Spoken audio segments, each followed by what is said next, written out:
Om Shanti. Good morning. आज बाबा की 21/6/2021 की वाणी है। देखिए डेट भी कितना अच्छा, 21 जन्मों की बादशाही लेनी है तो 21 जन्मों के लिए पुरुषार्थ करना है।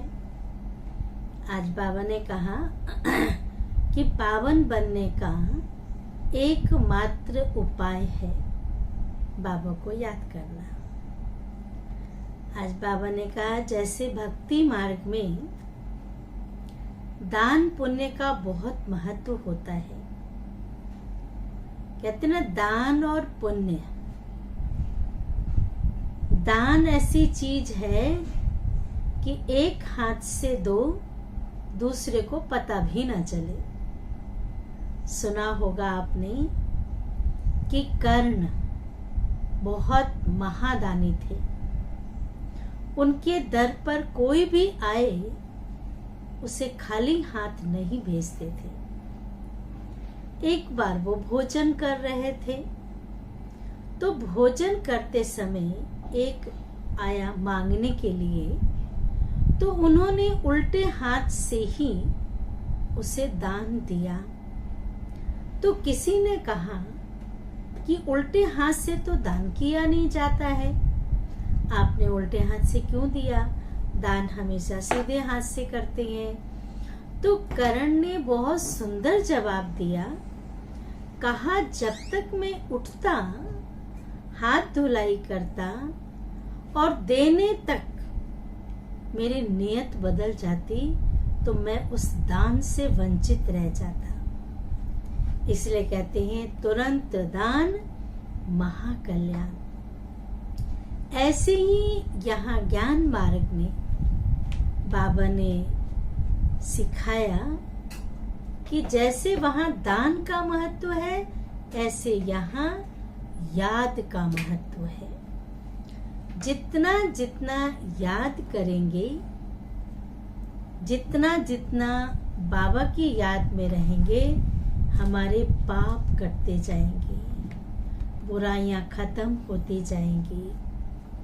और फिर बाबा ने कहा याद के साथ साथ विचार सागर मंथन करो, चिंतन करो। व्यर्थ के जो ख्यालात हैं, उल्टी सिल्टी बातें सोचते रहते हैं, इधर उधर की बातें, जिसको पर चिंतन कहा जाता है, उन चिंतनों से परे रहें, व्यर्थ के ख्यालातों से परे रहें, स्वचिंतन करें, स्वदर्शन करें। हम स्वचिंतन के बजाय कई बार पर दर्शन करने लग जाते हैं तो स्वयं की स्थिति खराब हो जाती है। हम खुद को नहीं देख पाते हैं, हम दूसरों को देखते रहते हैं। वो ऐसा कर रहा है, वो ऐसा कर रही है, करने दो। जो जो कर रहा है उस आत्मा का पार्ट है, और जिसका जो पार्ट है उसे हम चेंज नहीं कर सकते। हमें अपना पुरुषार्थ करके अपने पार्ट को ठीक रखना है, दूसरे को देख के अपने आप को बदलना नहीं है। तो इसलिए स्वचिंतन करें, स्वदर्शन करें, विचार सागर मंथन करें, चिंतन करें, मनन करें, तभी तो मक्खन निकलेगा। तो अभी हम सुनते हैं बाबा की वाणी। सार है मीठे बच्चे, पावन बनने का एकमात्र उपाय है बाप की याद। बाप की याद की मेहनत ही अंत में काम आएगी। एक बाबा की याद, इसलिए कहते हैं कि रोज सुबह उठ करके 5 केले खाओ। आप सोचेंगे 5 केले सुबह सुबह कैसे खा सकते हैं? तो वो 5 केले क्या हैं आप नोट कर सकते हैं। अकेले आए हैं, अकेले जाना है, अकेले में अकेले बाप को अकेले याद करना है। सिकंदर इतना बड़ा सम्राट माँ को बोला, माँ जब मेरी अर्थी जाए तो मेरे दोनों हाथ कफन से बाहर कर देना, ताकि लोग ये ना सोचे कि मैं कुछ लेके जा रहा हूँ। कहते हैं खाली हाथ आए हैं, खाली हाथ जाना है।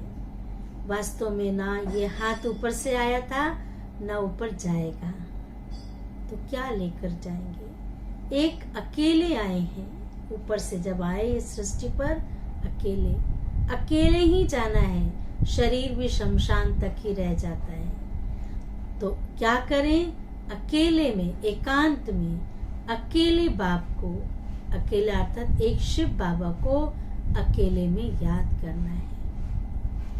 प्रश्न है, संगम पर कौन सा तिलक दो तो स्वर्ग की राजाई का तिलक मिल जाएगा। उत्तर है, संगम पर यही तिलक दो कि हम आत्मा बिंदी है, हम शरीर नहीं है। अंदर में यही घोटते रहो, चिंतन करते रहो। कहते ना, अपनी घोट तो नशा चढ़े कि हम आत्मा है, हमें बाप से वर्षा लेना है। ये घोटते रहो। बाबा भी बिंदी है, हम भी बिंदी है, मैं भी आत्मा हूँ, शिव बाबा परमात्मा बिंदी है। इस तिलक से स्वर्ग की राजाई का तिलक प्राप्त होगा। कितनी वंडरफुल बात है कि मैं आत्मा बिंदी हूँ, इस भ्रिकुटी के बीच में हूँ। इस तिलक को लगा के रखे तो भविष्य राज्य तिलक भी, जो स्वर्ग में राजाई है, वो भी तिलक प्राप्त होगा। बाबा कहते हैं, मैं गारंटी करता हूँ, भगवान गारंटी कर रहे हैं, मैं गारंटी करता हूँ, तुम याद करो तो आधा कल्प के लिए रोने से छूट जाएंगे। वास्तव में ये रोने की दुनिया है, दुख की दुनिया है।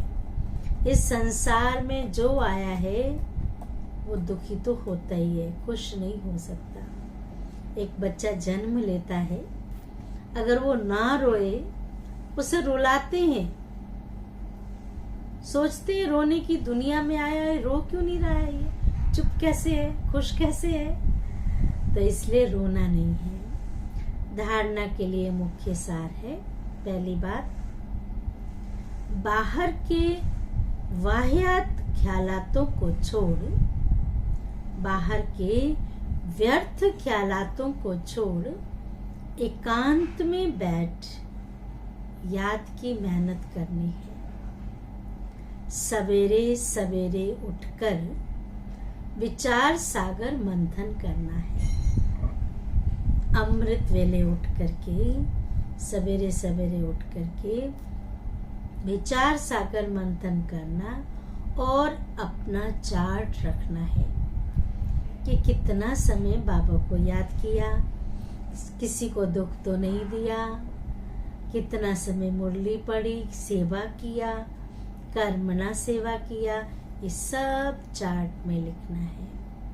दूसरी पॉइंट है, जैसे भक्ति में दान पुण्य का महत्व है, दान के साथ पुण्य जमा हो, ऐसे ज्ञान मार्ग में याद का महत्व है। याद से आत्मा को एवर हेल्दी, एवर वेल्दी बनाना है। अशरीरी रहने का अभ्यास करना है। वरदान है, वाचा द्वारा ज्ञान रत्नों का दान करने वाले मास्टर नॉलेजफुल भव। विस्तार है, जो वाचा द्वारा ज्ञान रत्नों का दान करते हैं, उन्हें मास्टर नॉलेजफुल का वरदान प्राप्त होता है। जो वाचा के द्वारा मुख से ज्ञान रत्न निकालते हैं, उन्हें मास्टर की डिग्री मिल जाती है, मास्टर नॉलेजफुल का वरदान प्राप्त होता है। उनके एक एक शब्द की बहुत वैल्यू होती है। इसलिए कहती है महात्मा है। ये वरदान बोलेंगे, शब्द जो है नपे तोले बोलेंगे कि वैल्यू होती है।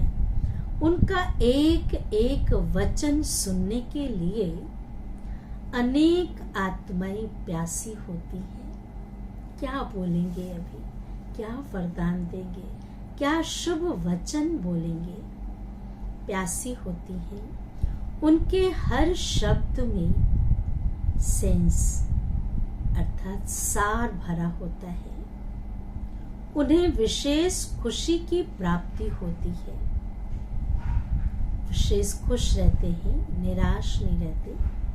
उनके पास खजाना भरपूर रहता है।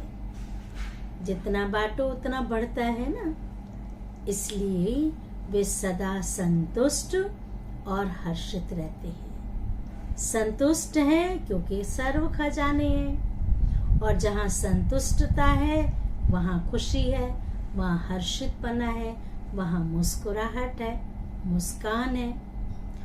उनके बोल प्रभावशाली होते जाते हैं। वाणी का दान करने से वाणी में बहुत गुण आ जाते हैं। जितना वाचा से, वाणी से गुणों का, शक्तियों का, बोल का, मीठे बोल का दान करेंगे वो बढ़ता जाएगा। स्लोगन है, स्वराज्य के मालिक बनो तो संपूर्ण वर्षे का अधिकार मिल जाएगा। स्वराज्य के मालिक बनो तो संपूर्ण वर्षे का अधिकार मिल जाएगा। अच्छा, ओम शांति, ओम शांति, ओम शांति।